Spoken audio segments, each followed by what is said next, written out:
Awesome. Yay. Well, welcome, Kathrin, to the Highest Self podcast. It's so great to have you here. Oh my God, Sahara, I'm so excited to be here. As I was saying on my podcast episode where you were on, we were supposed to do this like 2 years ago. And every single year, like something would keep coming up. So I'm so freaking stoked that the day is finally here. Yes. And the first question I'd love to ask you is what makes you your highest self?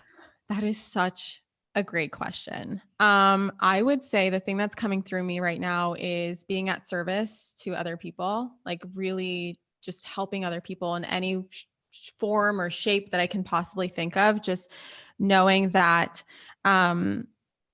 it's this life is so much bigger than just me. And I'm really here to raise the vibration of the planet. And any way that I can do that and make the world a better place, that's me being at my highest self. I love that so much. And for those of you who don't follow her at Manifestation Babe, a lot of people may look at the life you're experiencing now and they're like, wait, like, did she just grow up with tons of money? Like, how is that happening? You're like traveling to Fiji and on first class and all these flights and like really like showing up in this grand way and bringing your family along with you and then diving deeper and learning more about your story to get here. So can you share a little bit more about that? Yeah, it's so funny that you mentioned that because I just recently took my mom to the Maldives. And I'll get into this, but like long story short, my mom always wanted me to become a doctor. So my favorite thing in the world right now is when I take her traveling, I'm always like, "Hey mom, if I became a doctor, I could not do this on that salary." Or like, "Hey mom, did you know that right now, right now, I would just be graduating medical school?" And she'd be like, "Shut up, Kathrin."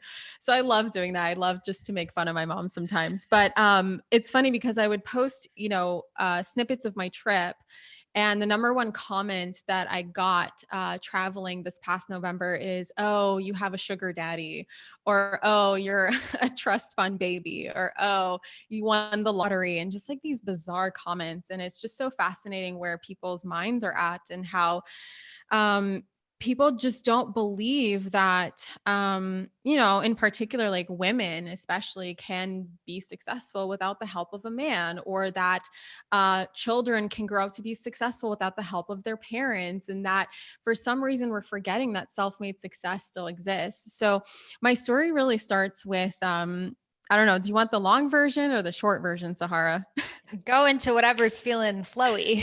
Okay, awesome. I love that. So, I'm an immigrant and I came here when I was 1 years old. My family immigrated from Ukraine to the United States. Long story short, basically, my family was in the mafia, and then there was a competing mafia somewhere around there. And we were being threatened every single night when I was a baby that, I would get killed, my mom would get killed if we don't do something. I don't really know too many details, but it was a terrifying time to be alive right when the Soviet Union fell, because there was all of a sudden no laws, no rules, no regulations. Like the police isn't helping anyone. It's the mob is running the whole country. So very interesting times. And when we immigrated, finally, my family just had $900, with them, a couple of suitcases, not very many belongings. And we started off our life here in the United States in poverty. And actually my family did have money, quite a bit of money in Ukraine, but zero money. None of that translated here in the US. So my family basically had to start over. My dad, got hired as a dishwasher and worked 2 dishwasher jobs. So somewhere between 14 to 16 hours a day for whatever the minimum wage was back then. My mom, she started work right away, but her mission, she just knew like that was that's how she saw the American dream, is you have to get very educated in order for you to make a lot of money in the United States. And so my mom immediately applied for nursing school, which is so impressive because she didn't speak a word of English. My mom went straight up to campus of a community college here in LA, not understanding a word of English and asking where she can register for classes. And her first class was what was it? Microbiology. And of course she got F's like her first semester because she didn't speak English. And so my mom is such a badass. And, my mom's dream was for her to become a doctor. That's always been her dream. That's always what she wanted to do. But her she could only get her education as far as nursing school because she also had a child. And, we were immigrants. My mom had student loans, but she was also on welfare to support us. And my dad had this dishwasher job. And it was just like and my dad also was an abusive husband to my mom. He was never really abusive to me, but I witnessed a ton of just physical, emotional, mental, sexual abuse. It was horrendous. And my mom got through all of that. And I guess like part of me, not only is it just hearing my mom constantly tell me my whole life, like, Kathrin, when you grow up, you're going to be a doctor. Or like I would hear conversations from, my mom having conversations with her friends and be like, what is Kathrin going to be when she grows up? And she'd always go, doctor, doctor, doctor, doctor. And of course, I always wanted to impress my mom. I always wanted my mom's love and approval. And seeing all of the crap that she went through in my childhood, like I could never let her down. And so it was around college when I finally got to university. I have a bachelor's of science in cellular molecular developmental biology. I know, so fancy. And it was like in the middle of getting that degree where all of a sudden I experienced this immense, immense resistance, like resistance that just felt like dread every single day. Dread, dread, dread, dread. And I couldn't figure out like what it was until I, by the grace of the universe, discovered an Instagram post made by one of my mentors back then, now one of my really good friends. She was recruiting people for her team for an MLM called Beachbody. And at the time, I really loved fitness. And she was a doctor. She was an emergency medicine doctor. And I was like, oh, cool. We're on the same path.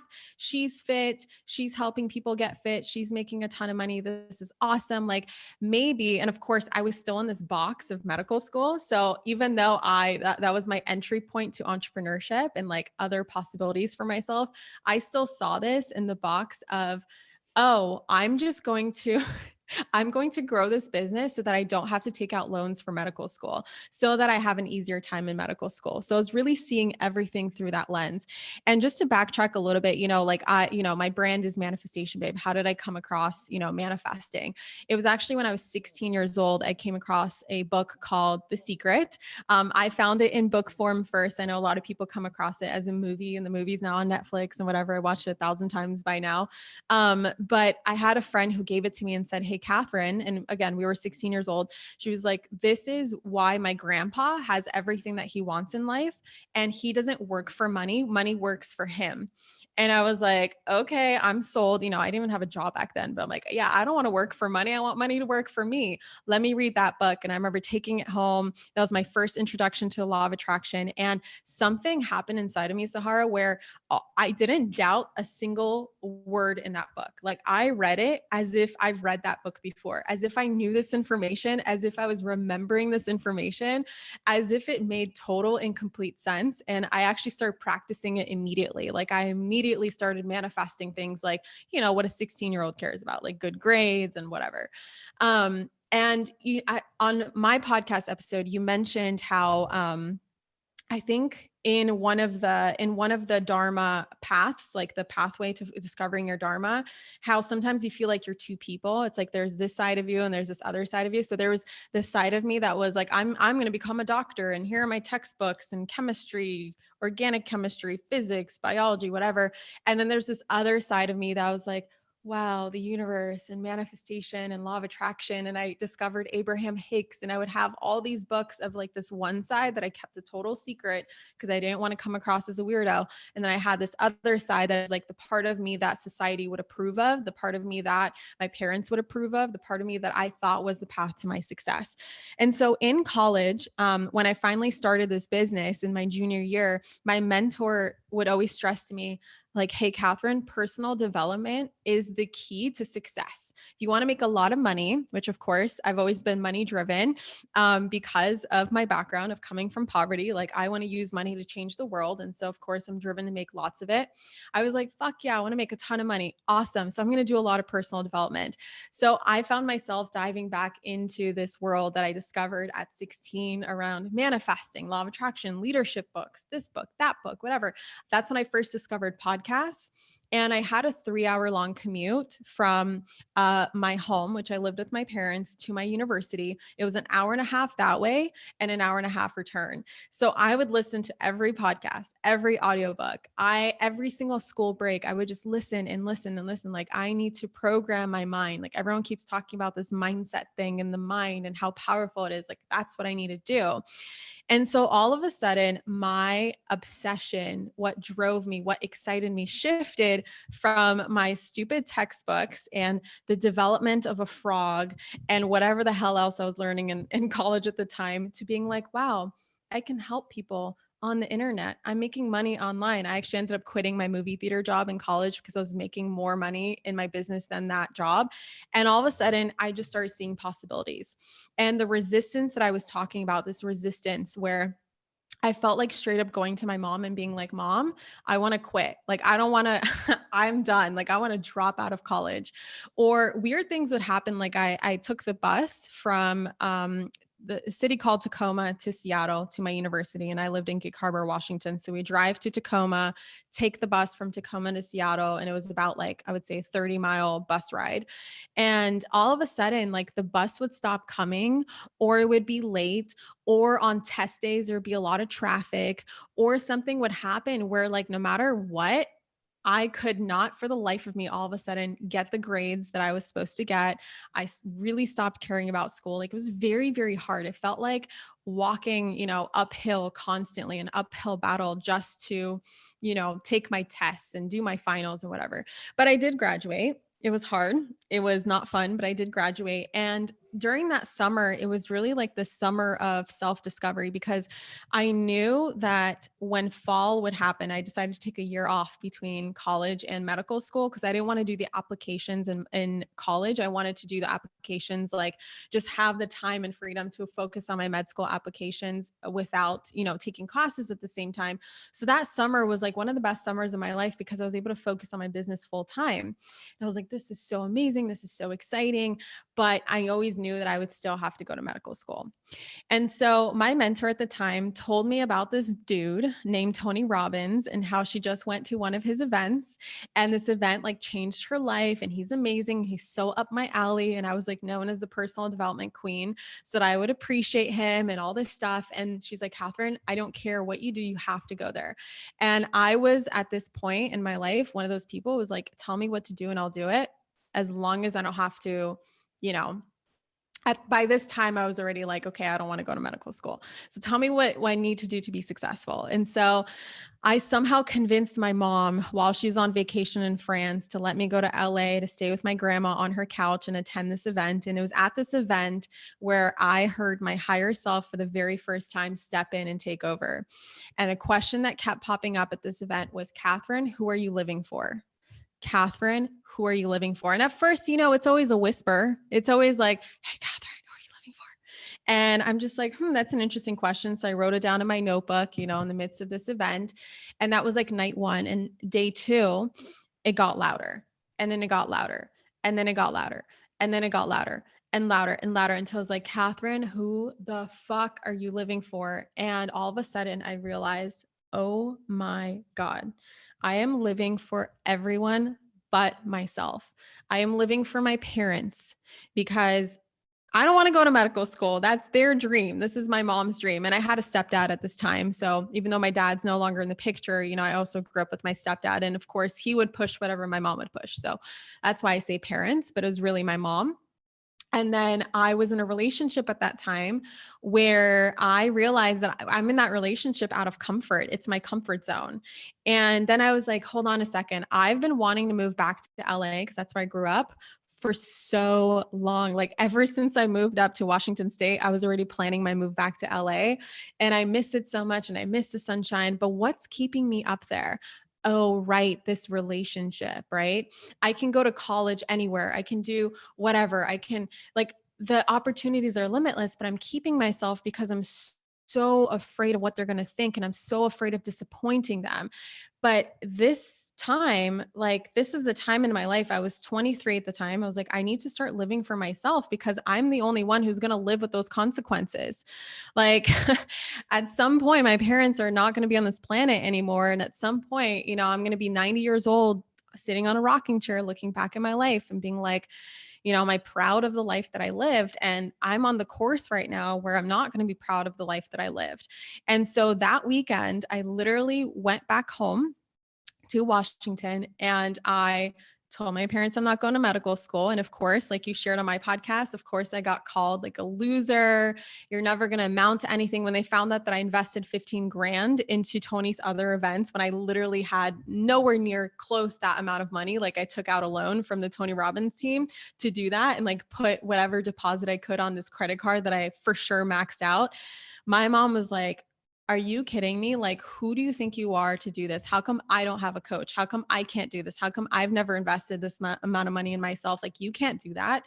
And, you're never going to amount to anything more than being a janitor if you go on, go on this path. And if you don't go to medical school. So of course that was really, really tough. And like the time between I actually moved from, home to Los Angeles was I would say like 4 months. And during that time, it was like I just like you, I would lock myself in my bedroom and cry and be so upset and so depressed and like in despair of like, what am I gonna do? Nobody loves me, blah, blah, blah, blah. And my boyfriend at the time, he was working and I was running my business, but he was making a lot more money than I was. And he was actually living at home with us. So when I broke up with him, he had to move out. And I was so afraid of my parents being like, what the fuck? Like he moved out. You're telling us you're not going to medical school. Like, oh my God. It was just a disaster in like the emotions that came through for the next few months. And then I told my parents I'm moving to Los Angeles, which would happen like at some point. This was 2015, at some point in 2016. And so during that time, I will never forget, like I said, that was the first time I ever heard my higher self ask me a question. Like, I'm sure, our higher self always speaks to us, but that's the first time I ever listened. And I felt like the craziest person in all the land. And I will never forget, before I flew home to LA to share, all of these decisions that I've already made in my mind, I was in my grandma's kitchen and I was like, I had no real connection to the divine at that point, like a conscious connection. Like I always knew that there was a higher power and my ex-boyfriend was a Christian and like I grew up kind of Christian. And so I, somewhat believed there was a God, but I also had bouts on my path where I was also like an atheist and kind of like, no, there is no God, no one exists, whatever. So this is the first time where I was like, you know what? God, angels, universe, whoever's up there, can you please show me a sign? Like I'm going insane. Like I'm for sure going insane.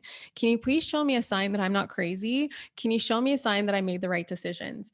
And I will never forget this. I was like, show me 1111.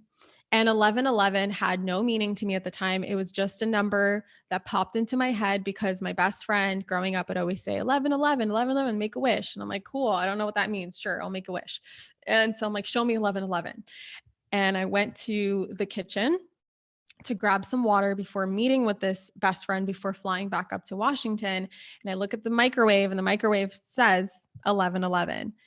And ever since then, ever since I made those decisions, I would see 1111 every single day, like twice a day. It was, and then of course, all the other angel numbers followed. And it was just like all these synchronicities just started to happen.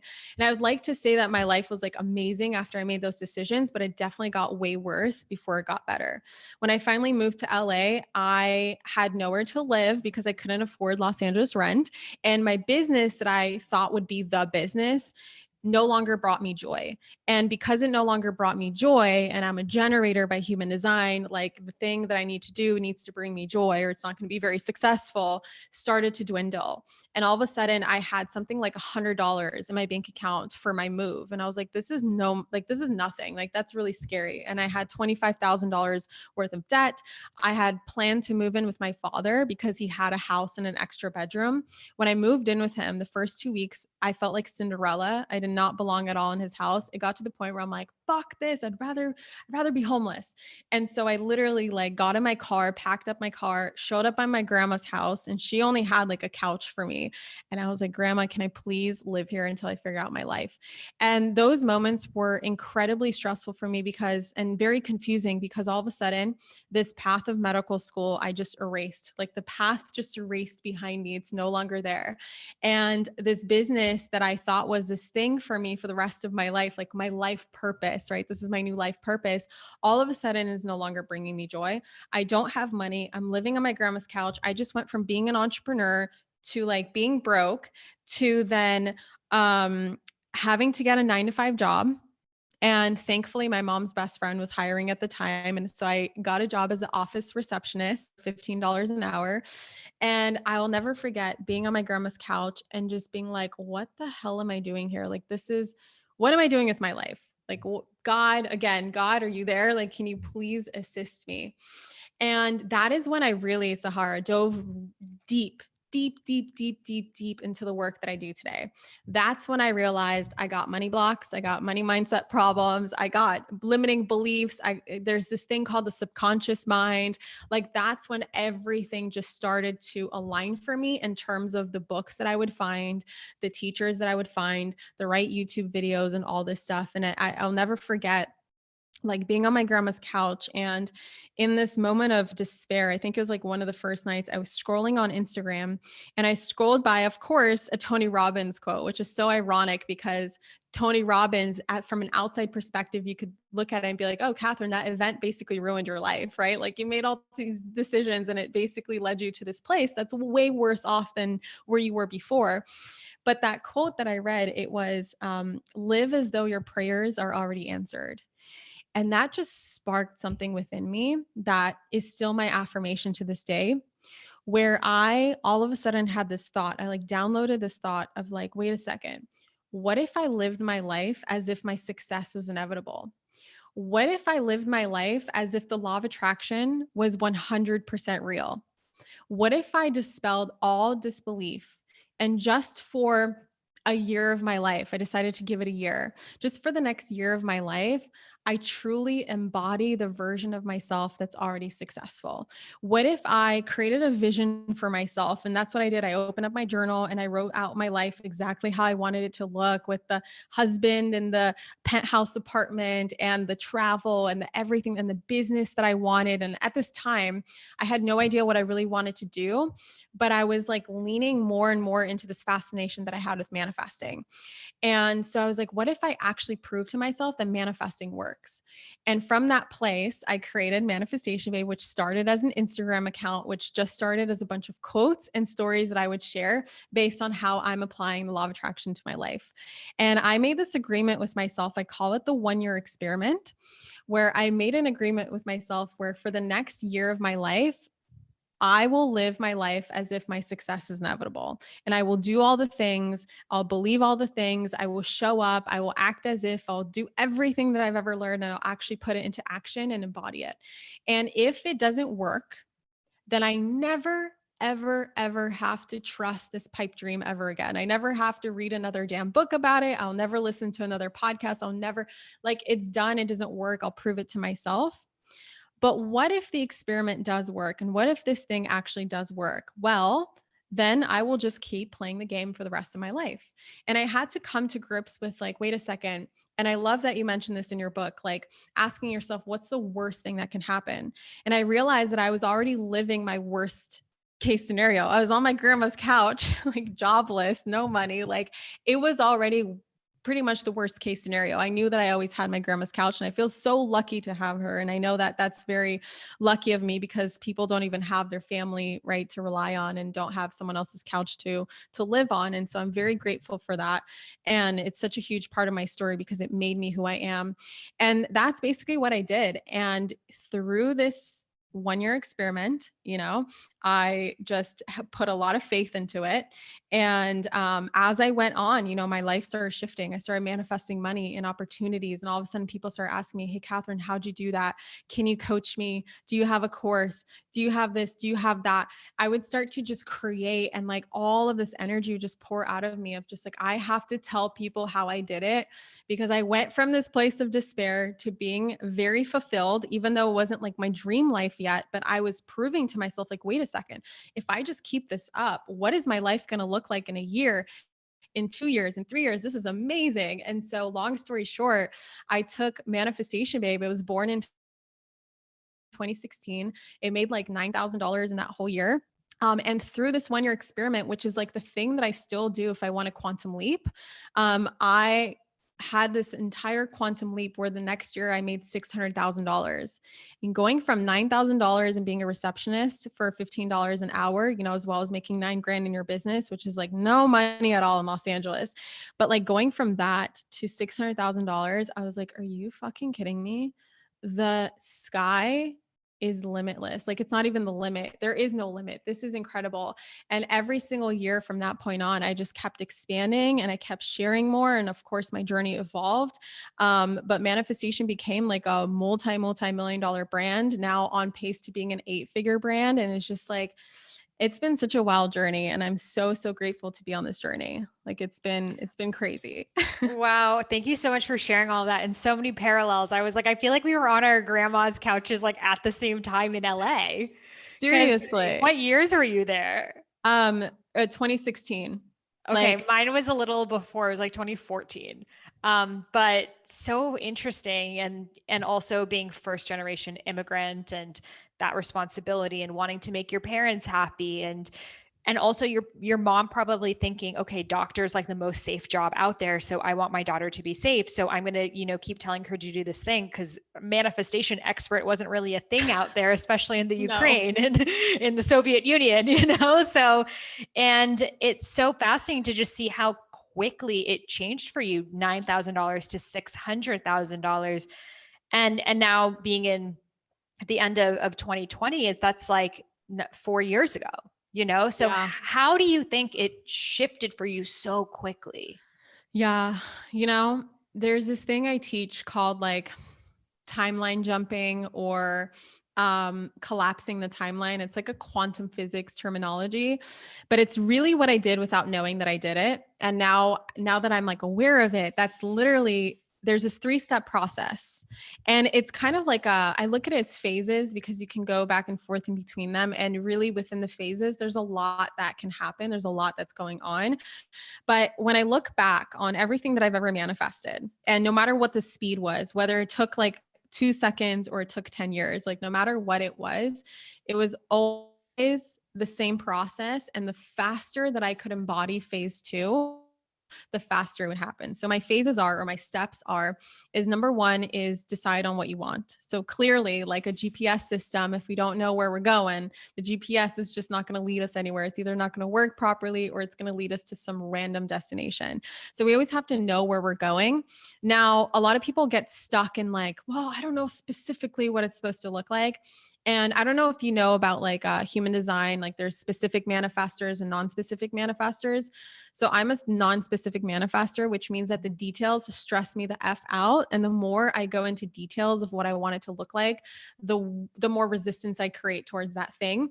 Versus specific manifestors, they thrive off of that specificity. They want to paint the dream home. They want to pick every color of everything and what the floors are going to look like and all this stuff. And for non-specific manifestors, it's really about embodying a feeling. Now, feelings are part of the process no matter what, but for non-specific, it's really like embodying that feeling of how that thing is going to make you feel. But regardless, you're still creating a vision. So step 1 is creating that vision. Exactly what do you want your life to look like? And that's what I do. You can do this in your journal. You can do this in a meditation practice. You can do this by voicing this out, talking it out with someone, building a vision board. Like there's so many different tools that you can use to do this. For me at that time, I really enjoyed journaling. I don't journal as much anymore, unless I like really have to, and it's like something coming through me, but I wrote out exactly what I wanted. Like as if I was the main character of my life 5 years into the future, and like where I'm waking up and who I'm waking up next and how I'm feeling and what I'm doing for work and how much money I'm making and what am I doing with the money. And I'm just really giving this future a purpose. I'm really anchoring in this, like, all of the incredible things that are going to happen when I choose this reality. So it's really about choosing the reality. And then phase 2 is very much in line with like embodiment, because you talk a lot about embodiment. So it's embodying the version of you that already has that reality. So it's coming from this, this theory, because, science has such a hard time proving spirituality. And I know Deepak Chopra is really good at it, but still it's like science is still very limited because spirituality is so expansive. There's so much that we cannot explain. explain. But according to quantum physics, you know, there's like the holographic universe and there's the multiverse, and how there are parallel lifetimes and parallel timelines that are existing right now all at the same time. And the way I like to look at it is, for instance, right now there's a version of myself out there on a parallel timeline, a parallel life, that chose to go to medical school. Right now there's a version of myself that's out there that chose to stay with that boyfriend. There's a version of myself that chose to never start manifestation babe. There's all these different versions, and there's all these different consequences of it, as well as benefits, and all these different examples of what it looks like. And there's no right or wrong here. It's just, the way I like to look at it is, what is your current reality and what is your desired reality? Right? There's no right or wrong. It's not like one is better than another. It's just, what do you want? And so I pick the timeline that I desire, which is based off of my vision. And I ask myself, who is that version of me who's already living that reality? And I like to break this down. I call it my blueprint. And how I break it down is, I'm like, okay, what is her self-talk like? What are her beliefs? Who does she hang around with? What kind of content does she consume? What kind of content does she create? How does she show up? Does she meditate every day? Does she communicate with ancestors? Is she doing plant medicine? Like, there's so many directions that you can take this in, but the more detail that you can get with this process, then the next step is really just to do the embodiment. It's to take the action as it feels in alignment and as it feels inspired and as it shows up. Because a lot of people want to know, they're like, I want to know every single step of how I'm going to get there. They want to see the whole road before they embark on the road, right? You have to understand that just like life right now is unfolding one step at a time, it's unfolding 1 second at a time, 1 minute at a time. Your path to your manifestation, to your desired reality, is going to unfold one step at a time. And it's not always going to be clear which direction you need to go in until you get to that place where it's asking you, do you want to go left or do you want to go right? Then it's imperative for you to follow your intuition, because your intuition is your like hotline to your higher self. It's your hotline to the divine. It's your hotline to the universe. And so it's constantly telling you, if you just listen, if you just calm the fuck down and listen, maybe meditate, maybe do some breath work or something and really access that part of you, it's always saying like, hey, go this way, or hey, go that way. And then all that you're doing is you're embodying this energy on an energetic level, on a physical level, on an emotional level, on the mental level, this version of yourself. And you are literally acting as if.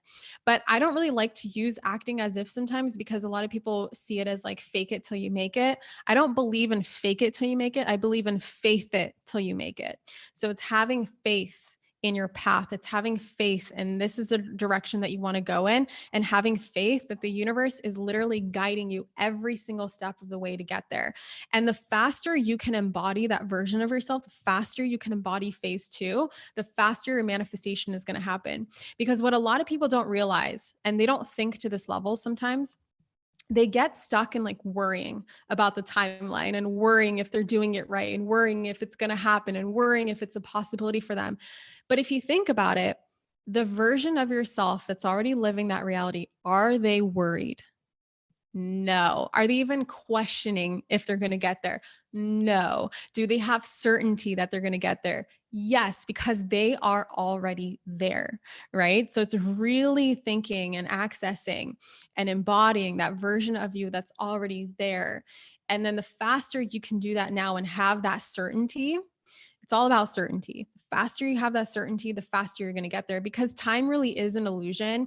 And yes, there's elements to it like divine timing. And the way I see divine timing is there's certain lessons that we need to learn in order for us to be ready to receive what we want to receive. Like the best example I can give is, for instance, if I was 18 years old and you just handed me $10 million at the level that I was at back then and the mindset that I had back then, like I would freak out. If I had $10 million, I wouldn't know what to do with it. That's why a lot of lottery winners, they go broke, is because they don't have the acquired wisdom through all of the lessons that they learned in order to manifest that money. It just happens so quickly that all of a sudden it's like they're not in vibrational alignment with that money because they didn't get into vibrational alignment with that money. So all of a sudden they stay in the vibration that they're at, which means no money. And so they end up losing that money. And so there's a lot that I had to learn. There's a lot of lessons and sometimes challenges and obstacles. They look like, signs to give up. A lot of people are like, is this a sign to give up? No, there's no such thing as a sign to give up. It's always something that you just need to overcome, because once you overcome that, you're going to be ready to receive whatever it is that you're manifesting into your life. I mean, so many, like, we're on the same download, but it's beautiful because it's like a different languaging and way of looking at really these same universal laws. And that's how we know it to be true, because we're like living it and sharing. And I think where a lot of people, I think a lot of, like, one of the things that I hear the most about is, well, it's easy to make a lot of money if you're talking about manifestation. So, what do you Yeah. have to say when people feel like, oh, well, I'm not going to be able to make it if I'm talking about trauma or something heavier that people aren't running to? Yeah, that's such a great question because I see that pop up a lot. And the thing that I used to share with my clients when I had one-on-one clients is like, whatever you want to do, just go out there on freaking Google and Google people who are doing that thing by not without doing the thing that you think that you need to do to get there. So for instance, like look at the people who are manifesting money who are not manifestation teachers, because I know that's like a big block for people being like, oh, I only see the coaches and the people who teach business have successful businesses, and the people who teach money mindset are the ones who have the most amount of money. Like, first of all, there's this thing called the reticular activating system in our brain, which is basically the part of our brain that's there to recognize patterns based off of what we're focusing on. And so I find, and here's the best example I can give you, like when I was in the fitness industry, all I ever found were other people in the fitness industry. All my brain would ever pick up is like anything to do with fitness, anything to do with, in the MLM space, like Beachbody. And I would only find other Beachbody coaches. I would only find Beachbody programs or competitors of Beachbody programs. It's like my whole world was that. And then when I transitioned out of that and I came into the realm of manifestation, guess what my brain did? Now I only see the manifestation teachers. Now I only see the entrepreneurs. Now I only see the spiritual teachers, but that doesn't mean that those are the only people that exist, right? So you have to understand that sometimes your brain is working both for you and against you. So you kind of have to recognize that, wait a second, this is awesome because you can use the reticular activating system for manifestation, because it proves to you that what you focus on literally comes into your reality. But you also have to understand that, like, if you keep focusing on like that only these type of people can make this money, or only teachers of business can have successful businesses, then guess what? That's all you're going to find. And so then you're going to convince yourself that, wait a second, it's only possible for these people, or I have to do these things. Like, it's very important for you to kind of step back from that and ask yourself, is it really true that these are the only people that are capable of making a lot of money? No, that's not the full truth. There's other possibilities. There's other people.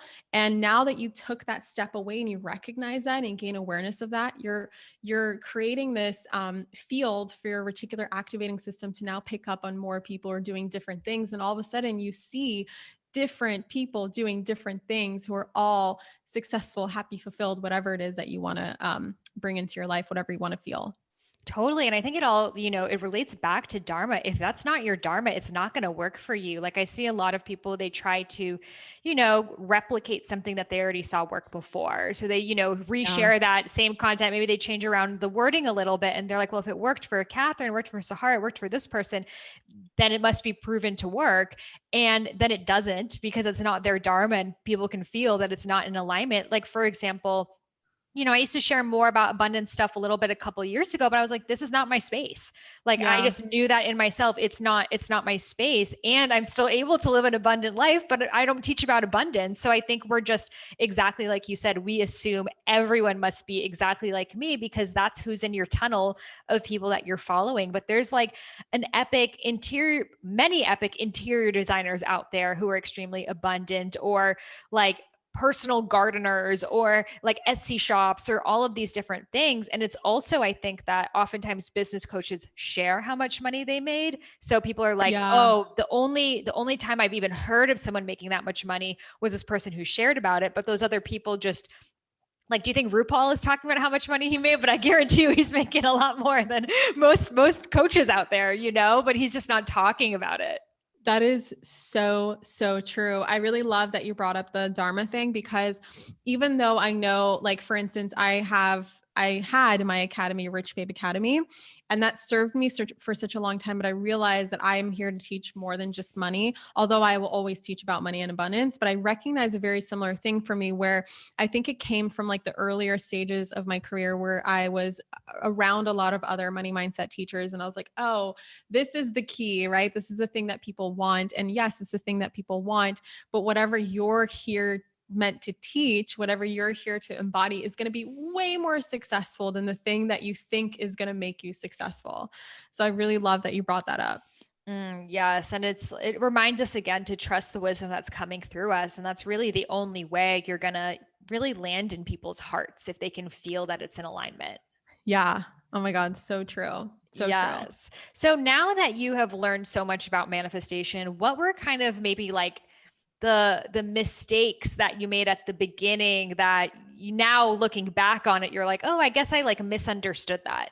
Yeah. Okay. So this is a big one that every time I do, so I have this like fun ritual that every time I travel and go on an airplane, I always open up a Q&A, and like that's what I do on that's how I pass the time on planes. Like I connect to the Wi-Fi, I answer people's questions. It's so much fun. And every time I'll see like these very basic law of attraction questions, and I'm always like, wait a second, I thought we're past this, but I keep forgetting that new people keep following me. And so I love, love, love, always answering these questions, because I want to remind people that the basic information that they might have right now could be working against them. And that's something that I had to learn the hard way through my own experience. Like, for instance, with law of attraction, a lot that is taught is like you only can have positive thoughts. Well, we don't manifest from our thoughts, we manifest from our subconscious mind, we manifest from our subconscious beliefs. So I have, and believe it or not, people, I got negative thoughts for days every single day. Like, I am not perfect. I have my bad days. I have emotions. I have negative emotions. I feel anger. I feel sadness. I feel jealousy. I feel all these things that we're so ashamed of feeling, thinking that we're going to create a negative reality. But what it really comes down to is it's your dominant vibration that's creating your reality. It's like who you are at the center. And who you are at the center could be in a much more elevated vibration if you learn that the only way to let go of negative emotions and thoughts is by actually continuing to think them, to feel them through, to process them so that you can let them go. And the way to raise your vibration a lot of the times is for you to finally release all of those negative emotions that you keep suppressing because you're taught that you cannot feel them if you want to create a quote unquote positive reality. This is like the basis of toxic positivity, right? So, what I learned in my childhood that worked against me is that I don't receive any praise whatsoever, any love for being sad, being upset. Like, unless I am happy as can be, like I receive no love for anything else. And so I learned that it was not okay to feel emotions. So I would always constantly suppress everything that I truly wanted to feel and cover it up with a smile until I grew up to be an adult who kept having a lot of anxiety and a lot of panic attacks. And what anxiety is sometimes is there's things that are trying to come up to the surface, and a lot of the anxiety oftentimes is just the resistance of the things that are trying to come up to the surface. So if you just allow yourself to feel and take off that damn lid and let it just the steam rise and exit your energetic field, you're going to feel so much better and the anxiety will just dissipate.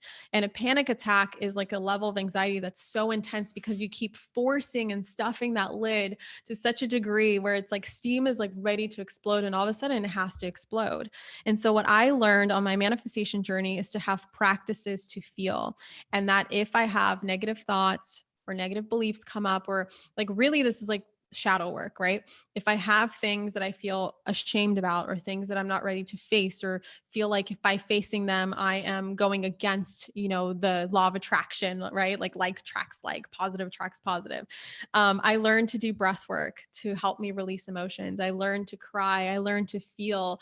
And the more that I feel and the more that I release, the higher of a vibration that I embody and the lighter that I am and the freer I feel. And we are actually actually constantly attracting everything that we want into our lives, but we're blocking it by the resistance that we're creating by not allowing ourselves to release things from our energetic field.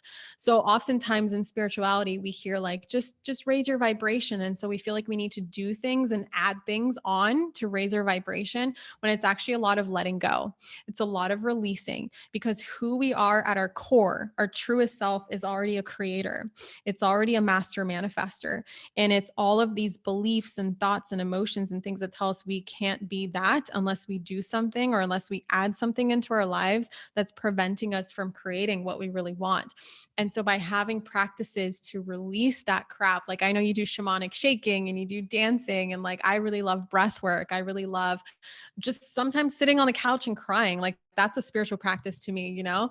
And like doing whatever I need to do, move my body, just run, just scream, have like a rage ritual and start, you know, hitting the pillows on my bed and punching them, and whatever I have to do to release. I find that I am not only a happier person, but I am so much less resistant to receiving the things that I truly want to receive. So I would say like that's the biggest mistake that I see people make. I love that so much. I went to an Abraham Hicks conference once and I found it really like amazing. And so much of the stuff I was like, I could just feel that there was a lot of space, like the people in the crowd, it felt like a lot of space between where they were and what they wanted. And Yeah. it was like this like yearning of like, I mean, it was in LA, so basically everyone wanted to be a famous actor. So it's like Yeah. question after question. I've been trying to do all the things and raise my vibration. I'm still haven't been casted for any movies. And it was like, you don't believe in it enough. And I was like, well, there's also this element of action, right? Yes. Are you like trying different roles? Are you showing up, or are you just like kind of like waiting to receive? And I feel like sometimes we use these like spiritual tools to like kind of take Avoid ourselves the out. action. Exactly. And kind of spiritualize like, okay, I'm just going to like wait for it to happen. If it's meant to be, it will happen for me. And it's like, no, bitch, like a casting agent's not going to be like, hey, you on your couch, like you've been casted to be the new star next to Tom Hanks. You've never showed up for the audition, but we noticed you're watching a lot of Abraham Hicks on YouTube. So you are worthy. Like that is That not going to is, happen. I love that you brought that up. First of all, I also went to Abraham Hicks in LA. Like, when did you go? Maybe we went to It the was same like one. 2 years ago, I want to say. I think mine was like 3 years ago, or Yeah. like four. Yeah, somewhere around there. But anyway, a lot of what Abraham Hicks teaches like has a lot of truth in it, but it keeps it very much in the mental space, like the mental realm. And so how I see it is like manifestation is taking action. Like there's a law of action. You can't get around it. It's one of the laws of manifestation, law of action. It goes hand in hand with the law of attraction. But what most people do is they take mental action, or they take emotional action, or they take spiritual action. So I did the meditating and I did the vision boards and I did the feeling as if and whatever, but it's still not happening. Well, remember, you're drawing things, you're pulling things out of the energetic field and bringing them into the physical field. Keyword: physical field. What kind of action do you need to take in order to bring something from the energetic into the physical? Oh, physical action. Like there is action that you need to take in the 3D. And the example that I always use is like, you want a successful business, but at some point you have to open up your laptop and make a website. You have to push live and like talk to the people. You have to make a post. Like there's stuff that you need to do. And oftentimes people get stuck in like, oh, I got to hustle and a grind and work hard. Like, no. The kind of action that I'm talking about is the kind of action where maybe from the outside perspective, like, I don't know about you, but I know you shared this in your book. Like you can work for like 14 hours straight on your book every single day and like write. And like, you just don't even feel like you're working. You just get so lost in it. To an outside person, they're like, oh, Sahara's hustling. Like, look how hard she's working. She's preaching alignment, but really she's not in alignment because she's working so hard. No. It's not what you do. It's the energy that you do it in. And so physical action can sometimes look like a lot, like, oh, I'm working 16-hour days. And I remember at the start of my business, I was working like 18-hour days, not sleeping very much, because I was going to work 9 to 6. And then I was building my business, watching courses, like, how do I build a business? How do I build a website? How do I do this? Like all this stuff. Like, how do I make a course? How do I string it together? How do I attach a payment processor to it? And all these things. I was like working my ass off, but the energy that I was doing it in was very much like, this is so much fun. on. And every single thing that I did felt like the next logical step. And it felt like the next thing that's like, duh, this is my next step. Oh, duh, that's my next step. Oh, duh, oh, duh, oh, duh. And then all of a sudden, I built a business. Like all of a sudden at the end of it, here I am living my dream life and continuing on and continuing to manifest, more desired realities. That's the big piece that I also think the secret left out is action. And I rewatched it a couple times after realizing, like, wait a second, it's very much in the mental, it's very much in the emotional, the energetic, the spiritual, but there's not very much of the physical action. And I remember, I think there was like one person, I don't remember who it was, there was like one speaker that said, yeah, you got to take aligned action or something like that. And then no one else mentioned it. And then it left a lot of people in the dark being like, I don't get it. It doesn't work, And of course it doesn't work because you left out a very important piece of it. I love that. And I think it's important to have that like balance of, someone could say, oh, so you're basically just taking action. Then that's what manifestation is. And it's like, no, it's getting clear first on what path you want to go into. If you don't have those other layers, then you're just stuck on the hamster wheel, which most Yeah. people are, of just taking action like combat energy. So you need the spiritual, you need to handle the emotional, you need to balance the mental, and then have that physical step be really like thought out, deliberate. So you're not just like stepping and then like, 10 years later, like, wait, I've been walking this whole time and I'm still not going anywhere. And I feel like what your story really shows us is how fast you can go when you're in that aligned action. Like I had a friend, she was over and she's like, I don't get it. Like I'm 40, like I've been doing this for 20 years. Like why is everyone more successful than me? I'm like, how have you been focusing your time? It's not about, I've been doing this for 20 years. Now I got the 10-year, when you're an entrepreneur, especially, it's like 1 year can change more in your life than 50, than a lifetime. And Yeah. that's really Yeah. up to how you're taking that action. And it's just as magical as it is like pragmatic, but we have to have our hands in both. Yeah. It's like you mentioned, on my episode, like you have to, or maybe you mentioned this in the book, but I remember you saying like you have to both have like a foot in the 3D and the 5D to understand how to bridge the two together and how to help people cross over and also how to cross over yourself. Like you can't just like be only in the 3D or only in the 5D. A this is what gets a lot of people that I share with my students. It's like, listen up, people. You incarnated here. You chose to incarnate here as a human being.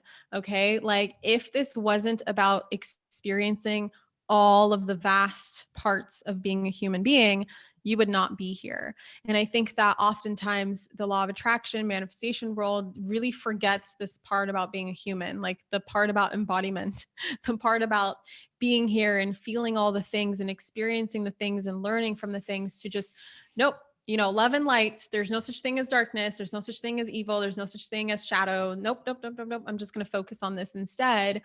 And they, like, what's the point of being here then? Like, what's the point of being a light worker, or as you call it, a sun being, if you're not here to shine a light on the darkness, and you're here to experience both light and dark. And I call that polarity brings clarity. When you have polarity and when you see opposites and experience and have different experiences in life, all of a sudden you can only get clearer and clearer on what it is that you do want to create. It's only when you experience darkness do you know that, hey, I also want the light. Or when you experience poverty that you're like, oh, I want money, right? You can only learn from having that contrast or polarity. And that's what really brings a lot of people clarity.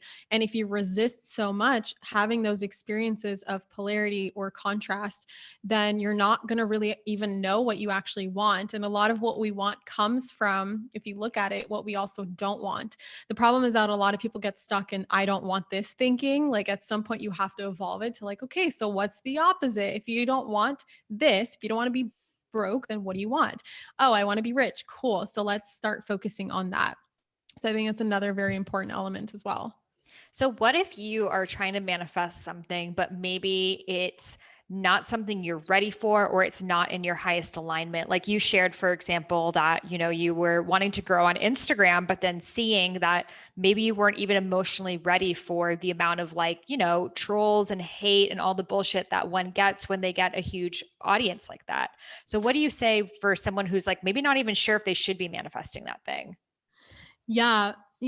it's such a interesting question because I believe that like what is desired by you is destined for you. And I think that as long as it's a heart's desire, which the way I define it is like an ego desire is like coming out of wanting to take away from someone else, or like wanting to impress someone, or wanting to please your parents. Like if you have desires that come out of like wanting to please someone else, or like very focused on outward things or someone else, and that's typically your ego trying to manifest something so that you have some sort of result that you think that you want.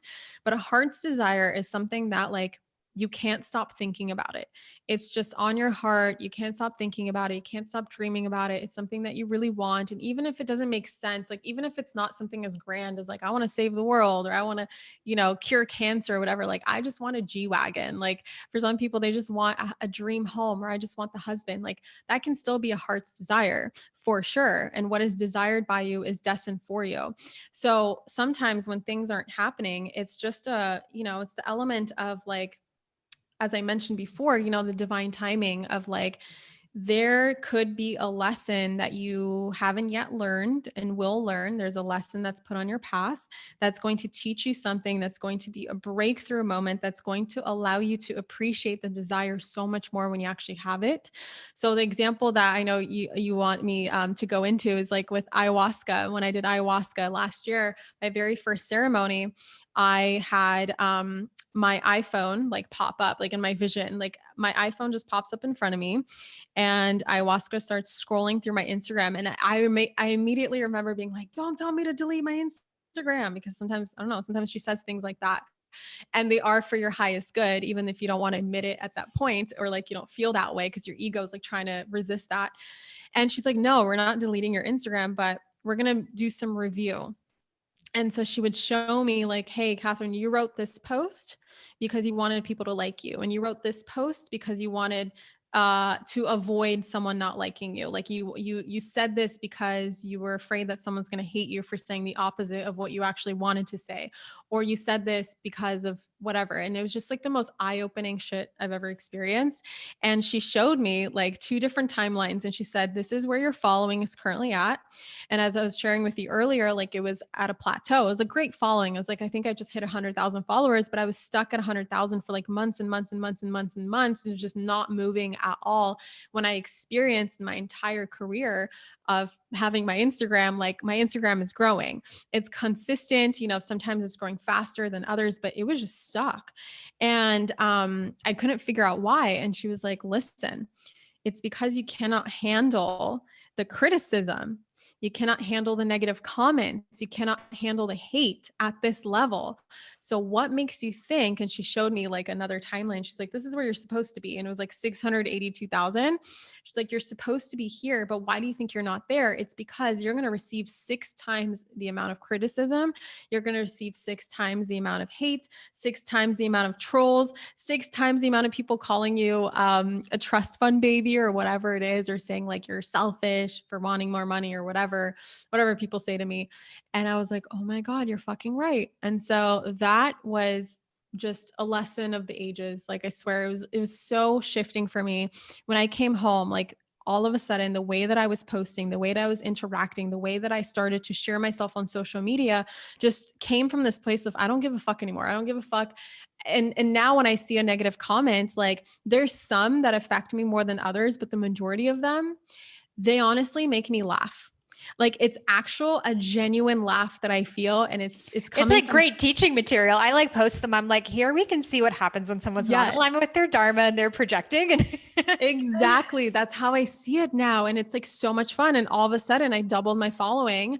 I'm about to cross over 200,000 in this year because I learned that lesson. And so oftentimes there could be something that is like subconsciously just limiting you that you don't know is there until you have a certain experience.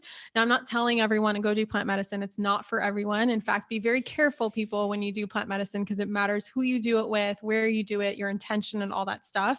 Like you really have to enter it with a lot of respect. There's other ways, that you can do your work without plant medicine, but like you'll have some other experience. You'll have like a breaking point. Like I know, Sahara, you reached many breaking points in your career and like finding your dharma. And I reached many breaking points. And in those breaking points and those low moments of like, why the fuck is it not happening? All of a sudden, it's like your higher self comes in and just says, hey, you might want to look here, or hey, it might be because of this, or might be because of that. And all of a sudden you just see things so differently. And from that new perspective, you just timeline jumped without you even knowing that you just timeline jumped. And all of a sudden, just from that one simple shift in perspective, you're on this new timeline that finally gets you to manifest the business, the G-Wagon, the whatever it is, the $100,000 month, or, whatever your desires are. It's usually rooted in just something that you need to learn or something that you need to let go of. So, what do you recommend for people who are really afraid of having haters or being judged or perceived? Like, I'm sure you get tons of people saying you're so superficial, you only care about money. How can you call yourself spiritual when you're talking about money? How, Yeah. like, do you sit with that? Do you block it? What do you do when you see that?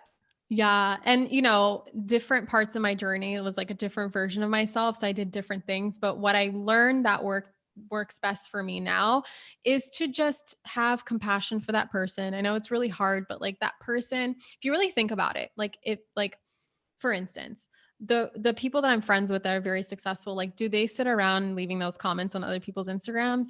No, because they're so busy doing their dharma, as you say, like that they don't have time for that shit. They don't have time to leave comments. They are just so happy and fulfilled doing their own life and doing their own thing that they would never do that. So I have compassion. I'm like, wow, this person is feeling lost. This person's feeling triggered. They're feeling upset. They're feeling something, which is beautiful because hopefully out of this feeling something, they learn something out of it. I know that it's all a projection, and sometimes it's hard to see that, but you just have to like at first intellectually know it, before something becomes embodied, it's first mental and intellectual. So you just have to intellectually see it as like, okay, this person's projecting at me. That's okay. And then this is the hardest part, but this is the game changer, is to just sit with it. And this is something that my friend James Wedmore taught me because I was really struggling with haters last year. And he actually told me this before I did the ayahuasca. And he said, Kathrin, next time you receive a DM or a comment or something of someone, saying some crap about you, just keep reading it over and over and over again and just sit with it and stare at it until you stop feeling anything. And like really let yourself feel whatever's supposed to come out of it. And at some point, you're going to notice within like 5 to 10, max 15 minutes, all of a sudden you let the vibration like pass through you. You let the vibration leave you.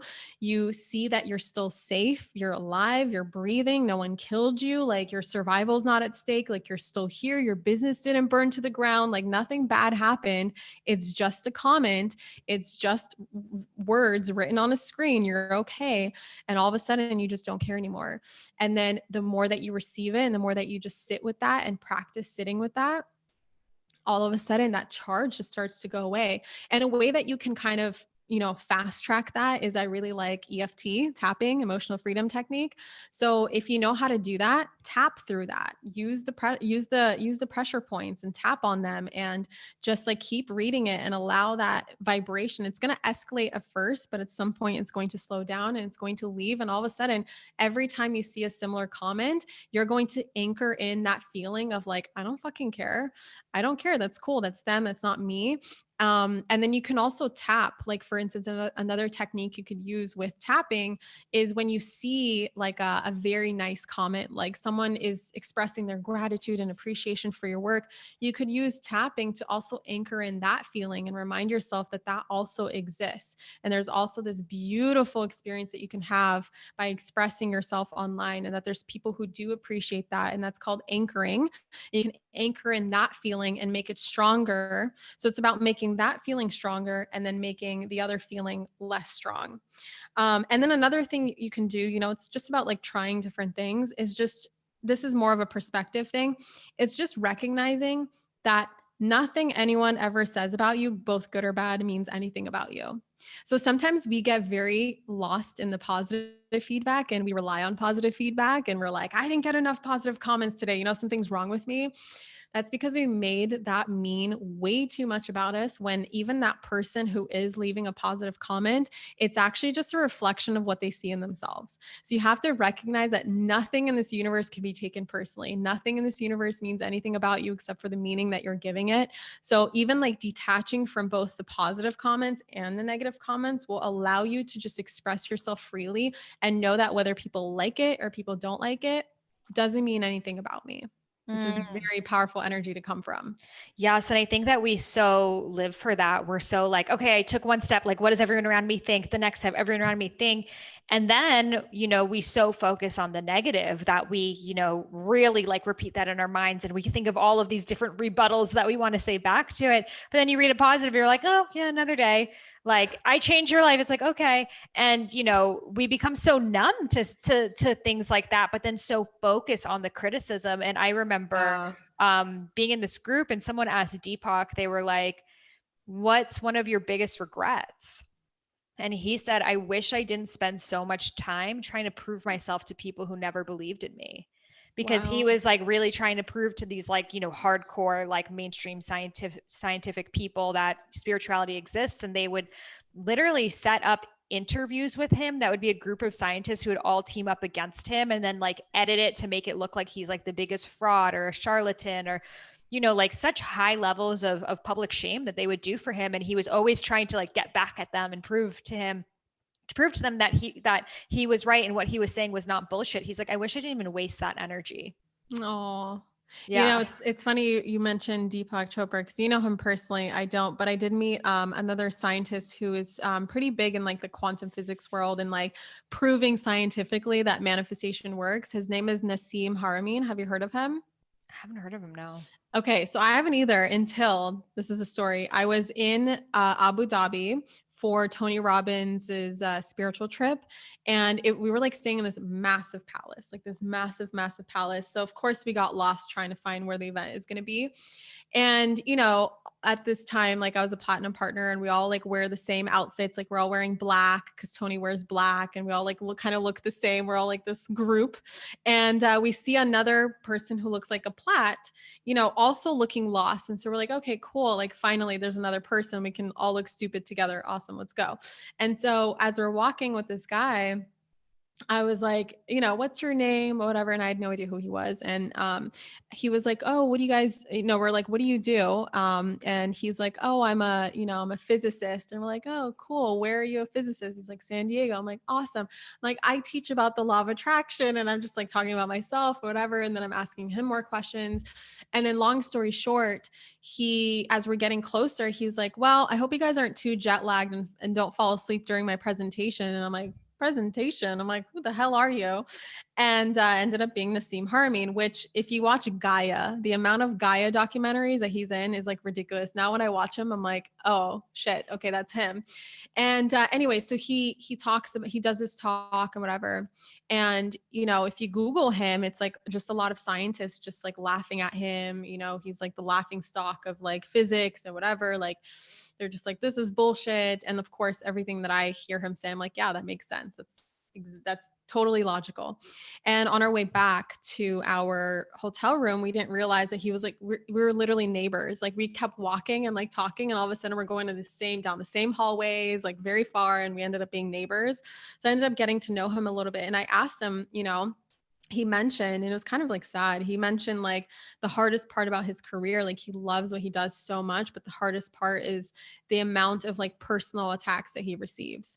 Like he's like, they don't even just go after my science, they go after like my family and the way I look and this and that. And that just like really showed me that no matter what you do in life, there's going to be criticism. No matter who you decide to be, what you decide to accomplish, there's Especially always if you're going to be. shifting consciousness. Exactly. Because if you see something that not everyone sees, right? If you are seeing a paradigm that not everyone sees and you're trying to bring people to that paradigm, of course they're going to think you're crazy. It's like guaranteed. It comes with the job. Of course they're going to think you're crazy. But I love that, I love that you mentioned Deepak Chopra's biggest regret is like proving people wrong. And I think that if we just take the energy that we put into proving others wrong or how we're right or how we're good or how we're this and actually put it into what we want to put it in, we're going to live a completely different life. We're going to put so much more energy into what we actually want to put in. And by the time we're off this planet, we're going to be so proud of what we've created. I know. I think we all just tried to like convince that person who doesn't like us, like me, accept me, love me, when there's like loads of other people who already do. But a lot of times they're just silent. They're not saying anything. Like think of all the people you scroll by and you're not like I loved this post, even though you did. So sometimes Yeah. just the angriest people are the loudest. That's a call to action for them. So we think that everyone must be angry at us, or everyone must think that we're a sham. But those are just, I mean, that same hater probably goes on their scroll 20 accounts a day, give their daily hate thing. Like, So and they're all true. private profiles, no Yeah. post, no profile picture. So it's like so easy for them to hate someone else who's sharing their expression and then hide behind their screen. So it's like, I would also never take advice from someone that I want nothing to be like. So you can keep it to yourself. By the way, the comments are still engagement. So thanks, kisses. Exactly. Oh my God. So funny, but it's funny because we all experience it. And it's one of the biggest things that hold us back. Another thing for me that was helpful was I would look at these big authors who I would look up to. I was so afraid of bad Amazon reviews, and I would read their Amazon reviews, and they had tons of shitty ones and they were Hmm. still so successful. And I'm like, wait, what? Like, I don't even typically go and read Amazon reviews if it wasn't for me writing a book. So here I am thinking, like, that's your make or break. If you get a bad review, you are done. And it's like, Yeah. the bigger you are, the more reviews you're going to have. And statistically, the more are likely to be bad as well. And when you're shifting someone's beliefs, like Nassim is, or so many people ourselves, the visionary archetype, it's so much easier to come after you and say you're wrong than me look within and rethink my own belief system. Mm, truth. Yeah. Mm. I love that. Yes, girl, I could talk to you for hours, which we have been. Literally. Yeah, such a great Sahara Kathrin day. But where can listeners connect with you, learn from you even more deeply?